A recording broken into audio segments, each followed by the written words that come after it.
May 10th, 1940, Winston Churchill wakes up as Prime Minister of Great Britain.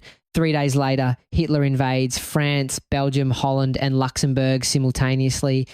Within 6 weeks, France, the most powerful army in Europe, completely collapses. Britain is alone. Churchill is 65 years old, overweight, alcoholic, clinically depressed, and half his own government wants to negotiate surrender with Adolf Hitler. Wait, his own government wants to surrender? Not surrender exactly, but negotiate peace through Mussolini.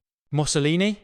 That's like asking a piranha to broker your divorce settlement. Exactly. And Churchill's response to his own war cabinet is, I'm not making this up, he tells them, if this Long Island story of ours is to end at last, let it end only when each one of us lies choking in his own blood upon the ground. He said that in a cabinet meeting? Yes. Can you imagine, like, if Biden walked into a meeting and said that to Kamala? They'd Baker Act him immediately. Secret Service would have him in a psych eval within the hour. Right, but this is May 1940. The British Expeditionary Force, over 300,000 men, is trapped at Dunkirk. The Luftwaffe is bombing them constantly. The Royal Navy's trying to evacuate them with destroyers, fishing boats, civilian yachts. Churchill's Foreign Secretary, Lord Halifax, is literally every single day pushing to negotiate with Hitler through the Italians. And Churchill says no. Churchill says hell no, because he's been warning about this for a decade. Everyone called him a warmonger in the 30s. Now he's proven right and he's furious. He tells the cabinet, nations which went down fighting rose again, but those which surrendered tamely were finished. That's actually profound. It is. And here's the thing about Churchill. He's not some noble hero. He's a mess. He drinks champagne with breakfast, whiskey all day, brandy at night. He smokes 8 to 10 cigars daily. He's got the black dog. That's what he calls his depression. He takes these weird afternoon naps. The cat naps. Right? Sleeps for exactly 1 hour, wakes up, works until 3 in the morning. His doctor thinks he's going to have a heart attack any minute. How is his liver even functioning? Nobody knows. But he's working 18-hour days, sending these memos stamped action this day to every government department. He's micromanaging everything, troop movements, factory production, intelligence operations. His staff is exhausted trying to keep up with him. And he's 70 pounds overweight. At least. There are photos of him in these ridiculous siren suits, basically adult onesies, because he can't be bothered to dress properly when the air raid sirens go off. Wait, he designed a onesie for himself? Yes. A custom-tailored Winston Churchill onesie. He wore it to meetings with Roosevelt. Roosevelt must have loved that. Roosevelt thought Churchill was insane, but effective. Anyway, Dunkirk. Operation Dynamo. Between May 26th and June 4th, they evacuate 338,000 men. It's a logistical miracle. Civilian boats crossing the channel under fire, destroyers getting bombed, thousands of men waiting on the beaches. But they lose all their equipment. Everything. Tanks, artillery, vehicles left behind. So when Churchill goes to Parliament on June 4th, he gives the famous speech, "We shall fight on the beaches," but immediately follows it with, "Wars are not won by evacuations." He's managing expectations. He's being brutally honest. And then allegedly there's debate among historians about this after the speech. He mutters to a colleague, "And we'll fight them with the butt ends of broken bottles because that's bloody well all we've got left." Is that true? Some historians say yes, some say no, but it captures the reality. Britain's not ready for an invasion. They've got maybe 2 weeks of ammunition. The Home Guard is training with broomsticks. Churchill's giving speeches about fighting in the streets while privately knowing they're one invasion away from total defeat. So the Battle of Britain starts July through October 1940. Hitler needs air supremacy before he can launch Operation Sea Lion, the invasion of Britain. The Luftwaffe has maybe 2,500 aircraft. The RAF has about 700 fighters. And the average age of RAF pilots is 20 years old. They're flying Spitfires and Hurricanes, outnumbered 3 to 1, sometimes flying 5 missions a day. Churchill visits the command centres, watches the battles unfold on these plotting boards like big maps with little wooden pieces representing squadrons. And he's just standing there watching kids die? Essentially. And on August 20th, he gives another speech. Never in the field of human conflict was so much owed by so many to so few. That's the line everyone remembers. It is. And it's true. If the RAF loses, Britain's defenceless, but they don't lose. By October, Hitler postpones the invasion indefinitely. The RAF's won barely, but they've won. So Churchill's strategy worked. Churchill's strategy was survive. That's it. Don't negotiate. Don't collapse. Just survive long enough for something to change. And it works because on September 7th, Hitler makes a massive strategic mistake. The Blitz. The Blitz. Hitler switches from bombing airfields to bombing London. The goal is to break British morale, kill civilians, destroy infrastructure, force surrender through terror. Does it work? No. Londoners adapt. Every night, they go to the tube stations, the underground. Entire families sleeping on platforms. The trains keep running around them. Buildings are collapsing. Fires everywhere. And people just keep going. That's incredible. And Churchill tours the bomb sites every single day. He shows up in his overcoat with his walking stick, smoking a cigar, and people recognize him and they cheer. They're standing in the rubble of their homes and they're cheering for Churchill. Why? Because he's there. He's not hiding in a bunker. He's walking through the destruction with them. There's this famous moment where he visits the East End, the poorest part of London, after a particularly bad raid. A woman whose house just got destroyed looks at him and says, "We thought you'd come." And Churchill starts crying. Churchill cried?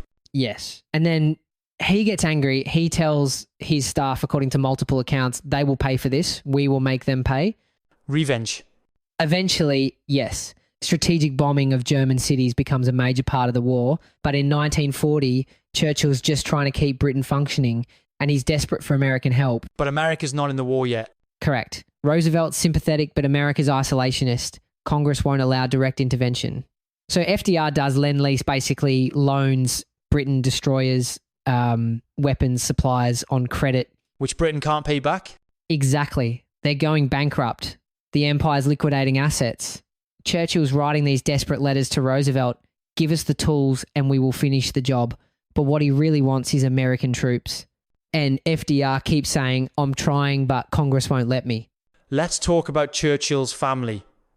His wife, Clementine, Clemmy. She's amazing. She's holding everything together.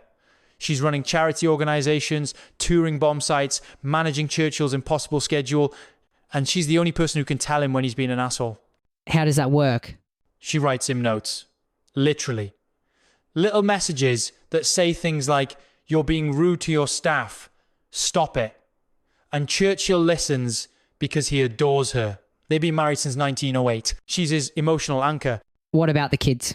Randolph, the son, is in the army, but mostly causing drama. Sarah's in the Women's Auxiliary Air Force. Diana's struggling with depression. Mary's the youngest, still at home. Churchill's not a hands-on father. He's completely consumed by the war. That's sad.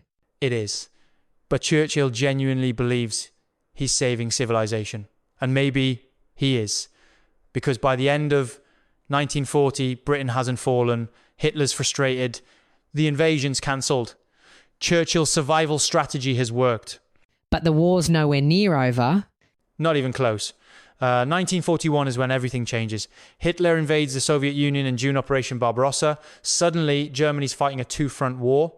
And then December 7th, 1941, Pearl Harbor. Churchill's thrilled. Ecstatic. He later writes, "I went to bed and slept the sleep of the saved and thankful, because now America's in." Now Germany's fighting Britain, America, and the Soviet Union simultaneously. Churchill's been waiting for this moment. But it also means Churchill's not the sole Allied leader anymore. Right? Now he's sharing power with Roosevelt and Stalin. The big three. And Churchill's relationship with both is complicated. Roosevelt, he likes, they have genuine rapport. Stalin, he hates. Churchill's been anti-communist since the Russian Revolution. But now they're allies. Pragmatism. Exactly, and Churchill's already thinking ahead. He's thinking, okay, we defeat Hitler, what happens next? And the answer is the Soviet Union becomes the next threat. He's playing long-term strategy. He's trying to, but Britain's position is weakening. By 1942, the war's global, North Africa's a mess. Singapore falls to Japan. In February, 90,000 British troops surrender. It's February 15th, 1942. Churchill faces a vote of no confidence in Parliament. They tried to oust him? Yes. July 1942. After Singapore, it's humiliating, the worst defeat in British military history. Churchill gives a speech defending himself and he survives the vote. But it's a warning. He's not invincible. And this is while he's still getting bombed? London's getting bombed constantly. Churchill's living in this reinforced bunker under Whitehall, the cabinet war rooms. He hates it. He keeps going up to the surface during raids because he's stubborn. Or suicidal. Maybe both. But here's something most people don't know. Churchill had a bricklaying hobby. During the war, when he could get away to Chartwell, he'd literally lay bricks for walls and buildings. Said it calmed him down. Churchill built walls as therapy? Yes, and he was in the Bricklayers Union, card-carrying member.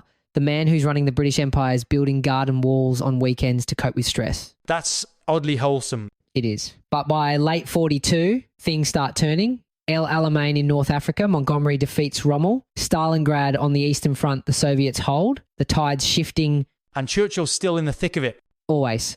Travelling constantly. Washington, Cairo, Moscow, meeting Roosevelt and Stalin, planning invasions, making decisions, and drinking. Always drinking. How does his liver survive? Seriously, at what point does his liver just give up? It doesn't. Not yet anyway. He has multiple health scares during the war, but he keeps going because he believes Britain needs him. Does it? In 1940? Absolutely. In 1944? That's debatable, but we'll get to that. So, where are we on the timeline? January 1943, Casablanca Conference. Churchill and Roosevelt meet in Morocco to plan the next phase of the war, and immediately they disagree. About what? Where to invade. Churchill wants Italy. He calls it the soft underbelly of Europe. Roosevelt and the American generals want to go straight for France. D-Day, Overlord, the big invasion. Why does Churchill want Italy?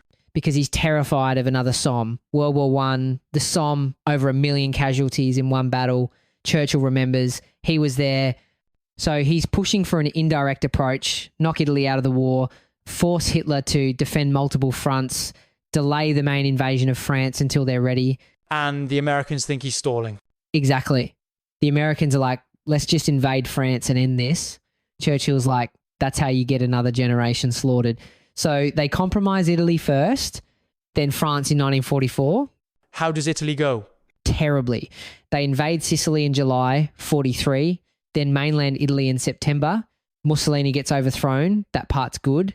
But then it becomes a grinding slog. The terrain's mountainous. The weather's awful. The Germans defend every inch. It's brutal. So Churchill's soft underbelly is actually a hard underbelly. Exactly. But they're committed. And at Casablanca, Churchill and Roosevelt also announce unconditional surrender. Germany and Japan have to surrender completely. No negotiations, no deals. That's huge. It is. It means the war ends only one way, total victory. And it prevents anyone from trying to negotiate separately with Hitler. But Stalin's not at Casablanca. Why not? He refuses to leave the Soviet Union, says he's too busy with Stalingrad. So Churchill and Roosevelt are planning the war without him, and Stalin's paranoid. He thinks they're scheming against him. Are they? Not really, but they're definitely not trusting him either. Churchill especially. He knows Stalin's going to dominate Eastern Europe after the war. He's trying to limit the damage. Can he? Not much, because Britain's exhausted, the economy's in shambles, they're completely dependent on American aid. Churchill's leverage is shrinking by the month. Monica Mike's wife, she's always saying, I need to know when to back down from an argument. Churchill doesn't have that skill. Wait, what? Monica says that? All the time. I'll be arguing about something, doesn't matter what, and she's like, you need to learn when you're beaten. Churchill never learned that lesson. Because he couldn't afford to. Exactly. Anyway, November 1943, Tehran Conference. First time all three, Churchill, Roosevelt, Stalin, meet in person. How does that go? Tense. Stalin's cold, calculating, paranoid. Churchill's trying to charm him, but also standing firm on British interests. Roosevelt's attempting to play mediator. And also, this is key, trying to build a personal relationship with Stalin because he thinks he can manage him post-war. Can he manage Stalin? No. Spoiler alert, Stalin takes Eastern Europe and builds the Iron Curtain. But in 43, they're focused on defeating Germany. They agree. D-Day happens in spring 44. They agree the Soviets keep pushing from the east. They agree on the general shape of post-war Europe. Meaning Stalin gets Poland. Essentially. They're vague about it. But yes, Churchill sees it happening. He's furious, but powerless. Poland, Britain's ally, the reason they entered the war, is going to end up under Soviet control. That's tragic. It is. And Churchill knows it. But what's he going to do? Britain can't fight Germany and the Soviet Union simultaneously, so he swallows it. Wait, I lost my train of thought. Where was I? Tehran Conference, Poland. Right. Okay, so Tehran. They also discuss Operation Overlord in detail. Who's in charge? Eisenhower gets the command, which Churchill accepts but isn't thrilled about. They discuss the timing, the logistics, the deception plans, and Churchill's dreading it. Why dreading it? Because if it fails, the war drags on for years. Tens of thousands, maybe hundreds of thousands of Allied soldiers die, and his career is over. Britain's morale collapses. Everything he's built falls apart. No pressure. Right? And in December 43, Churchill gets pneumonia. He's in Tunisia visiting the troops and he collapses. They hospitalise him. His doctor thinks he's going to die. But he doesn't. He doesn't. He recovers after a few weeks. But he's 69 years old and his health is deteriorating. His staff is terrified. Clemmy's terrified. But Churchill refuses to slow down. Because he thinks Britain needs him. Because he thinks the world needs him. And maybe it does. But he's running on fumes. And whiskey. Mostly whiskey. His liver's got to be screaming at this point. June 6th, 1944. D-Day. Operation Overlord. 156,000 Allied troops land on 5 beaches in Normandy. The largest amphibious invasion in history. Does Churchill go? He wants to. He literally tries to board one of the invasion ships. Eisenhower has to stop him. The king has to order him not to go. Churchill's furious. He's been waiting for this moment for 4 years and he can't even watch. That's sad. It is. But the invasion succeeds. Barely. The casualties are horrific. 10,000 Allied soldiers killed or wounded on the first day. But they establish a beachhead. Within weeks, they're pushing inland. Paris is liberated in August. August 25th, 1944. De Gaulle marches down the Champs, Élysée. Churchill's there. He arrives a few days later, and it's a triumphant moment. France is free. The end of the war is in sight. But Churchill's role is shrinking. Exactly. D-Day is an American operation. Eisenhower's in charge. The liberation of France is American-led. Churchill's still important, but Britain's becoming a junior partner. Meanwhile, the Soviets are steamrolling Germany from the east. By mid-44, the Soviets are pushing through Poland, Romania, Bulgaria. They're taking everything. And Churchill's watching horrified because he knows what's coming. Soviet domination of Eastern Europe. Can he stop it? No, but he tries. October 1944, Churchill goes to Moscow for a meeting with Stalin.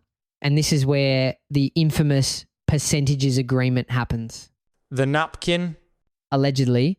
According to Churchill's own account, he and Stalin sit down and Churchill proposes dividing up post-war influence in Eastern Europe by percentages. Romania, 90% Soviet influence. Greece, 90% British. Yugoslavia, 50-50.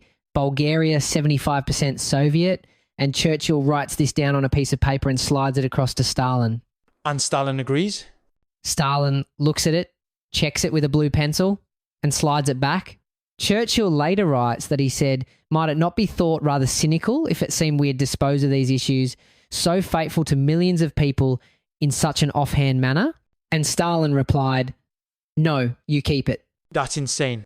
It's realpolitik. Churchill knows he can't save everything, so he's trying to save what he can. Greece, especially, he's determined to keep Greece out of Soviet hands. Does it work? In Greece, sort of. December 44, Churchill sends British troops to Athens to prevent a communist takeover. It's controversial, British soldiers fighting Greek communists while Germany's still fighting, but Churchill's playing the long game. What about the strategic bombing campaigns? Because this is where it gets dark. By 44, the Allies are devastating German cities. Hamburg, Cologne, eventually Dresden in 45, Berlin, hundreds of thousands of civilians killed, infrastructure destroyed, and Churchill's fully behind it. Because of the Blitz. Exactly. Payback. Churchill sees it as justice. Germany bombed London. Now Britain's bombing Germany tenfold. Okay, but we need to talk about this. Is it justified? Here we go. No, seriously. Strategic bombing of civilians, that's a war crime by modern standards, right? Some historians argue it meets the definition of crimes against humanity under international law. Others say it was total war. Germany started it with the Blitz. Britain finished it. But targeting civilians deliberately. Germany targeted British civilians first. They bombed London for months.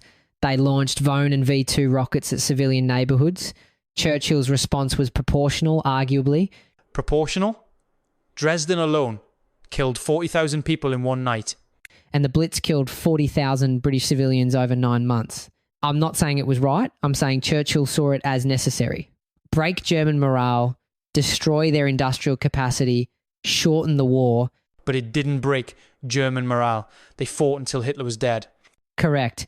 Which raises the question, was it worth it? Militarily? Yes. It destroyed factories, killed workers, disrupted logistics.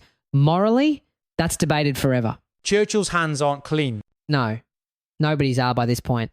It's total war.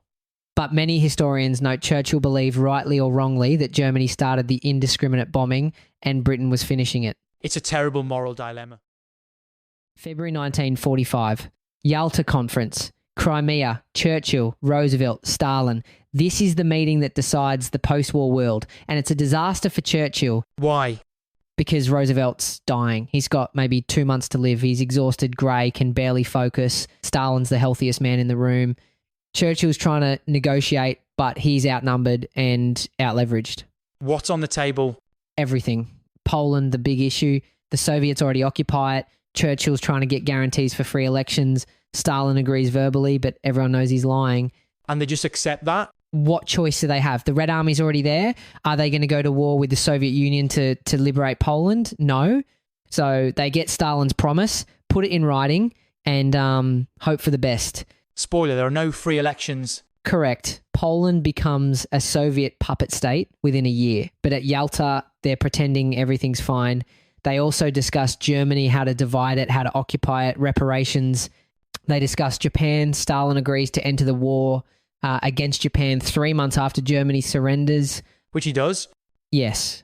August 1945, the Soviets invade Manchuria. But we're getting ahead.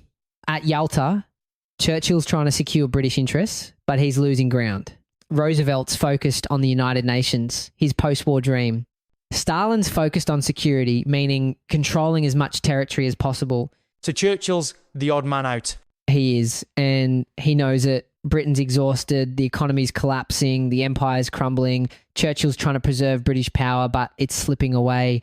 That's tragic. It is, because Churchill's given everything to this war, and Britain's about to emerge, victorious but diminished. April 12th, 1945, Franklin Roosevelt dies. Massive cerebral hemorrhage. Churchill's devastated. They were close. They were. Not just politically, personally. They had genuine affection for each other. Churchill later writes about Roosevelt's death with real grief, and now Roosevelt's gone. And Harry Truman, a relative, nobody is president. Does Churchill know Truman? Barely. Truman's been vice president for 82 days. He's completely unprepared. Churchill has to start over, build a relationship with this new guy who doesn't know anything about wartime diplomacy. And Stalin's just watching this. Stalin's thrilled. The alliance is fracturing. American leadership is weak and uncertain. Churchill's isolated. It's perfect for Stalin. Meanwhile, Germany's collapsing. April 30th, 1945. Hitler commits suicide in his bunker in Berlin. May 2nd, Berlin falls to the Soviets. May 7th, Germany surrenders unconditionally at Reims. May 8th, VE Day. Victory in Europe. Churchill's won. He has. Britain celebrates. Massive crowds in London, people flooding the streets, dancing, crying. Churchill appears on the balcony of the Ministry of Health, gives speeches, waves a cigar. He's a hero. The man who saved Britain. But the war's not over. Japan's still fighting. So Churchill, Truman and Stalin meet at Potsdam in July 1945 to plan the final phase. And then Churchill gets voted out. Yes, middle of the conference. The British general election happens July 5th. Results announced July 26th. Labour wins in a landslide. Clement Attlee becomes Prime Minister. Churchill's out. Wait. They fire him during the conference? Yes. Churchill's in Germany, sitting at the negotiating table with Truman and Stalin, and the British people vote him out of office. Getting emotional. That's unbelievable. This man saved Britain. He stood alone against Hitler when everyone wanted to surrender. He gave 5 years of his life, his health, his family, everything to keeping Britain free. And they fire him before the war's even over? That's democracy. No, I'm serious. How do you do that? How do you look at Churchill, who worked 18-hour days, who toured bomb sites, who cried with families in the rubble and say, thanks, but we're going with the other guy? Because they want change. Churchill's a war leader, brilliant in crisis, but they don't trust him with peace. But they don't even give him the chance. They vote him out before Japan surrenders. Valerie, my wife, she keeps telling me, people are ungrateful. I never believed her until now. This is peak ingratitude. It's brutal. It's more than brutal. It's heartbreaking. Churchill's stunned. His wife Clemmy allegedly tells him it might be a blessing in disguise. And Churchill, I love this response. At the moment, it seems quite effectively disguised. Why did they vote him out? Because people are idiots. Laughing. That's not helpful. Fine. The British people wanted change. Labour's promising the welfare state, nationalised healthcare, housing, full employment. Churchill and the Conservatives represent the old order. The class system. Empire. People want something new. So he wins the war and loses the peace. Exactly. And it's devastating. Churchill genuinely believes he's the best person to manage the post-war world, to stand up to Stalin, to preserve British power, but the voters disagree. So Attlee finishes the Potsdam Conference. Truman's there, Stalin's there, and this new guy, Attlee, who's deferential and overwhelmed. Britain's voice diminishes further. And then the atomic bombs. August 6th, Hiroshima. August 9th, Nagasaki. Churchill's not involved in the decision. He's out of office, but he supports it later. He writes that it was necessary to end the war quickly and save lives from a potential invasion of Japan. That's debated forever. It is. But by August 15th, Japan surrenders. World War II is over. And Churchill's sitting at Chartwell, his country estate, listening to it on the radio, out of power, out of influence, watching the war end without him. That's crushing. It is. Churchill's given 5 years to this war. And at the moment of victory, he's sidelined. So what does Churchill do? He writes. Immediately, he starts his war memoirs, 6 volumes, called The Second World War. It's his version of events, his justification, his legacy, and it's brilliant. He wins the Nobel Prize in Literature for it in 1953. So he's shaping history. Absolutely. Churchill's a master storyteller. The memoirs cement his reputation as the saviour of Britain, and largely they're accurate, but they're also self-serving. He downplays mistakes, emphasises victories, positions himself as the hero.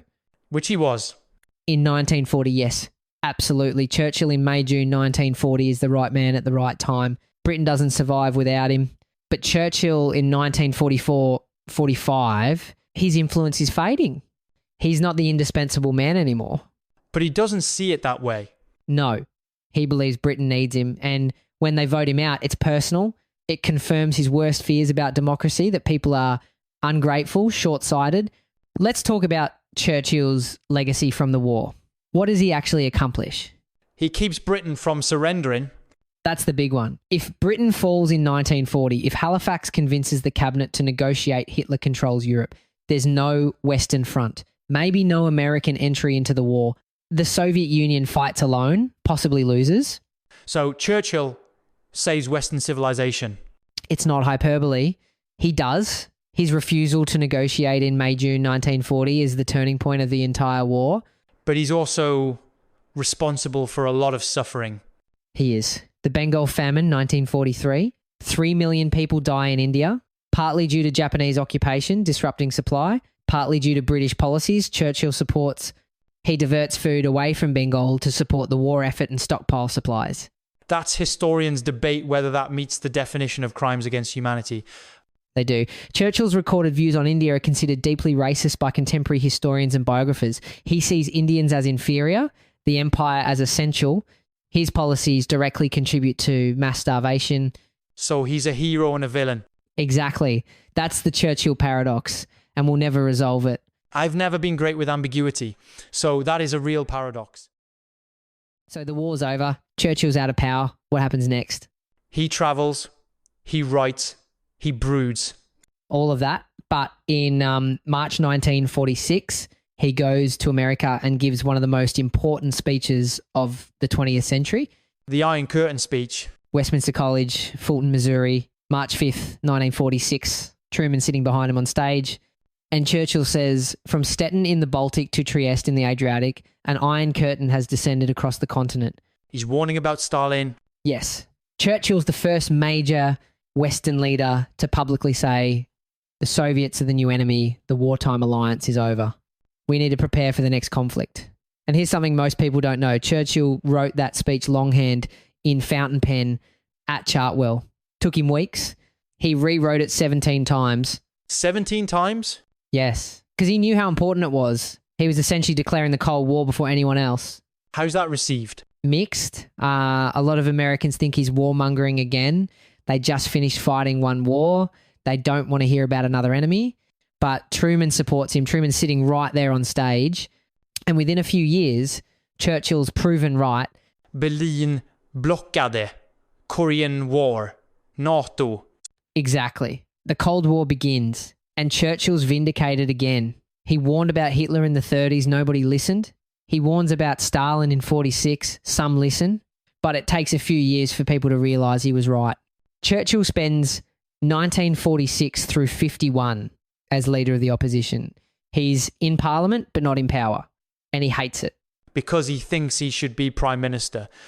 Yes. He's working on his memoirs, giving speeches, travelling, but he wants one more run. And somehow October 1951, Labour's government collapses. The Conservatives win the election. Churchill becomes prime minister again at age 77. That's insane. He's 77 years old. And his health's terrible. He's had multiple strokes, minor ones, but still, his memory's fading. I'm 46 and I can't remember where I put my keys half the time. Churchill's 77 and running a country. Is that supposed to make me feel better about turning 52? Not really. But peacetime Churchill isn't wartime Churchill. He's dealing with economic problems, decolonisation, the Korean War, Cold War tensions, and he's declining. How bad is he declining? He has a major stroke in June 1953. It's kept secret. His staff basically runs the government for months while he recovers. The press doesn't report it. The public doesn't know. His cabinet colleagues cover for him. That's insane. It's pre-internet. They get away with it. But Churchill's clearly not fit to govern and he won't resign. Of course not. Clemmy's begging him to step down. Anthony Eden, his deputy, is waiting to take over, getting more frustrated every month. But Churchill clings to power until April 1955. He finally resigns at age 80. And then what? Retirement. He goes back to Chartwell. He paints. He's actually a decent painter. Landscapes mostly. Mediterranean scenes. He writes. He travels occasionally. But mostly he's fading. The black dog gets worse. His depression. He's increasingly isolated. That's sad. It is. The great wartime leader spending his final decade in decline, watching the world move on without him. The British Empire's dissolving. India gains independence. Kenya, Malaysia, Cyprus, all leaving. Britain's power is fading. Everything Churchill fought to preserve is slipping away. Does he see that? He does, and it haunts him. He once said, "I have not become the King's First Minister to preside over the liquidation of the British Empire." But that's exactly what happens, and he knows it.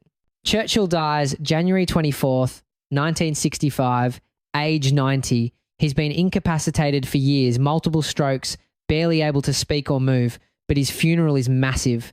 One of the largest state funerals in history. Because he's a legend. He is.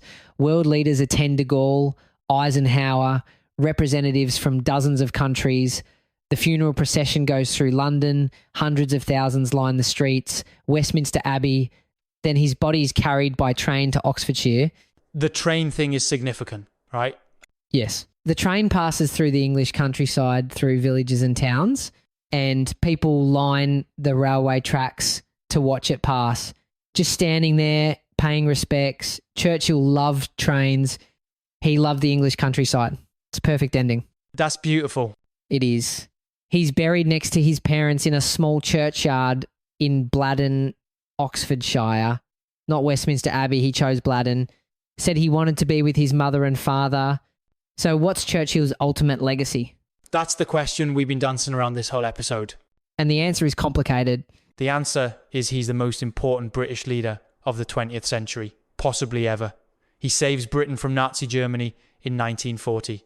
That alone secures his place in history. Without Churchill's refusal to negotiate, Britain probably falls, and if Britain falls, Western democracy falls with it. But he's also a product of Victorian imperialism. His recorded views on race, empire, and non-European peoples are considered deeply racist by contemporary standards. His policies contributed to mass death in Bengal. His response to colonial independence movements was often brutal. He's not someone you can lionize without massive caveats. So is he a hero? To Britain, absolutely. To the Western world, largely yes. But to Indians, to Kenyans, to many formerly colonized peoples, he's a symbol of oppression, a reminder of empire's brutality. Both things can be true. Both things are true, and that's uncomfortable. We want our historical figures to be simple, good, or bad. Churchill refuses simplicity. He's brilliant and bigoted, courageous and cruel, visionary and retrograde. So how do we judge him? We don't. Not cleanly anyway. We acknowledge the full complexity. Churchill saves Britain in its darkest hour. That's inarguable. But he also perpetuates and defends systems of oppression. Both things are true. Both things matter. Let's bring this to 2026. Why does Churchill still matter? Because we're still arguing about his statues. Exactly. Churchill statues get vandalised, spray painted with "was a racist." Schools debate removing his name. Others defend him fiercely. He's become a symbol in modern culture wars. What does he symbolise? Depends who you ask. To some, his British resilience, national pride, standing alone against tyranny, the embodiment of never surrender. To others, his white supremacy, imperial violence, the dark side of Western civilization. And the truth is both. The truth is he's both, and we have to hold both truths simultaneously. Churchill, the hero of 1940, and Churchill, the imperialist of India, are the same person. You can't separate them. That's what makes history hard. It is, because we want heroes. We want clear narratives. My kid's Dylan, 16. He wants everything to be simple. Good guys, bad guys. I keep telling him life doesn't work like that. History doesn't work like that. Same with my daughter, Jackson. She's 20, caught up in campus activism. Everything's black and white. I tried explaining Churchill to her once. Didn't go well. What happened? She said, if he caused the famine, he's a villain.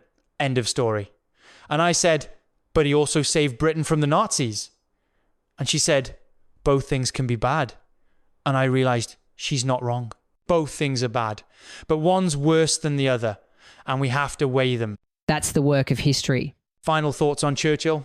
He's one of the most fascinating, frustrating, important figures of the 20th century. His wartime leadership, 1940 to 45, is genuinely heroic. His broader legacy is deeply problematic, and both things matter. And his words endure. They do. We shall never surrender. Their finest hour.